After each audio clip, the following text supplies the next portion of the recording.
Let's now work on some activities about sentences, utterances, and propositions to deepen our knowledge about them and to test our hand-on knowledge about them.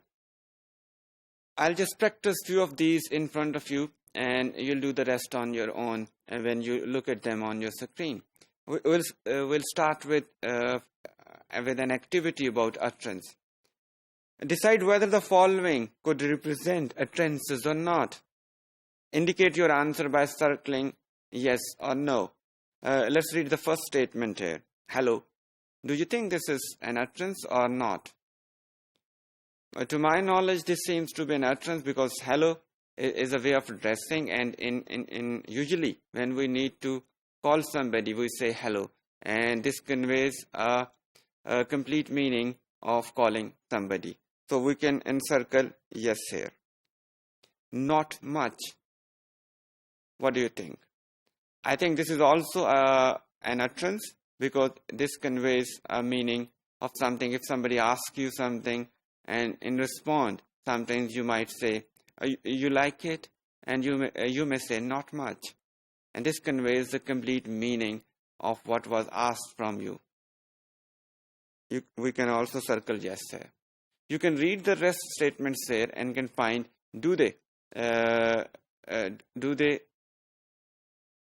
can be considered as utterances or not.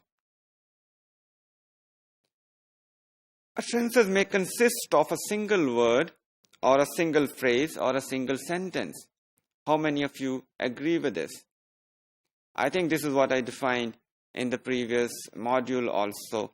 Yes, an utterance may be a single word or a single phrase or a single sentence or even more than a single sentence. We can encircle yes here. They may also consist of a sequence of sentences. Yes. It is also not unusual to find utterances that consist of one or more grammatically incomplete sentence fragments. You agree with it? That prepositions may consist of grammatically incomplete sentences and more than one incomplete sentences. Yes, they can be, because for an utterance, it is not important to be grammatically correct. It needs to convey a certain message in a real life situation, and an incomplete sentence may convey a complete meaning, or in other words, may be termed as a complete utterance. So we can say yes here. You can read the last statement here and do on your own. Let's move to sentence.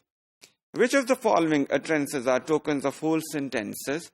You encircle as if it's a complete sentence, and which are not. And you encircle NS, not sentence, if it's not a complete sentence. John, it's an English name. Do you think it's a complete sentence? I disagree with it. I think it needs to be elaborated here. Some more information is needed here to make it a complete sentence. So I would encircle NS. Who is there? Is that a complete sentence? This seems to be, because we have a subject here, we have a helping verb here, and we are trying to identify a location here. It conveys a complete linguistic as well as grammatical aspect. Therefore, we can term it as a complete sentence. So we could encircle as here. You can do the rest on your own. For example, mine, it seems to be an incomplete sentence, or it's mine. This seems to be a complete sentence.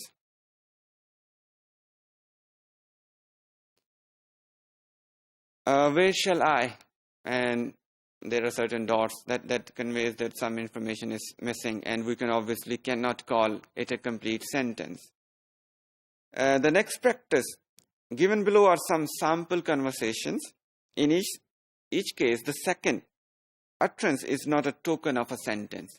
What you have to do is read this conversation and write a complete sentence based on the information which is available there.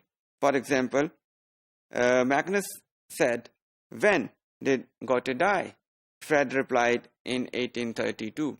How would you convey this information in complete form.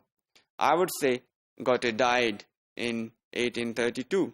So we have to make a grammatically correct and complete sentence in order to answer these questions based on the information available here. Hostess asks, would you like tea or coffee? And guest says, coffee please. And a complete sentence may be, I would like to have coffee please. Then who won the Battle of Waterloo? And the answer is Wellington. So we can say Wellington won the Battle of Waterloo. For the practice of proposition, consider the following pairs of sentences. Sentences which would come in front of you now would be in pairs. And one pair, we have to see that both pairs match with each other or not. In each case, say whether there are any circumstances of which one member of the pair could be true and the other false. Assuming in each case that the same name, Harry, refers to the same person. In both sentences in front of you would refer the same person in both sentences. But we have to see, do we have the same proposition in both sentences or not? Let's look at the first example here. Harry took out the garbage. And the second sentence here is, Harry took the garbage out. You need to think and look at the placement of took out here in both sentences in order to decide that we have the same proposition here or not. I leave this on to you. You decide about it after looking the meaning of taking out or took in your dictionaries. Second example is John gave Mary a book. Mary was given a book by John. What do you think? I think we have the same proposition here because a book has been given to Mary by John in both sentences. The main element which can be tested as true or false remains the same in both examples. Then Isabel likes Tony, and the second is Tony likes Isabel. I think we are dealing with different propositions because in the first sentence it's Isabel who likes Tony, whereas in the second sentence it's Tony who is liking Isabel. So we got different meanings being conveyed. So two different statements which needs to be tested separately. So both these sentences do not convey the same proposition. We have two different propositions here. George agreed with Ethel, and George didn't agree with Ethel. There is a clear discrepancy of the meaning here. So we cannot treat them as a single proposition.